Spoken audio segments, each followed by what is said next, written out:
देखिए दोस्तों, खेसारी लाल यादव और पवन सिंह का बवाल गाना आ चुका है भाई यूट्यूब पे।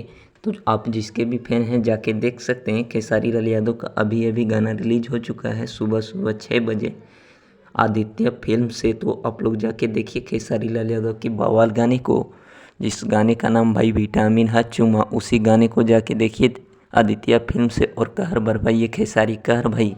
और जानते हैं आप सभी, पवन सिंह का भी गाना आया है और अभी अभी खेसारी लाल का पूरा वीडियो सॉन्ग भाई रिलीज हो चुका है। तो उम्मीद है कि आप लोग ज़रूर जाके देखिएगा और खेसारी कहर आज ज़रूर आने वाला है। तो दोस्तों, वीडियो अच्छा लगा हो तो लाइक कीजिएगा, चैनल पे नए होंगे तो सब्सक्राइब कीजिएगा। थैंक्स फॉर वॉचिंग भाई, लव यू ऑल। फिर मिलते हैं नेक्स्ट वीडियो के साथ बहुत ही जल्द भाई। हम मोटका लिखा दे फुलावला से कोई खेसारी या सलमान ना होई। भाड़ा पके कट्टा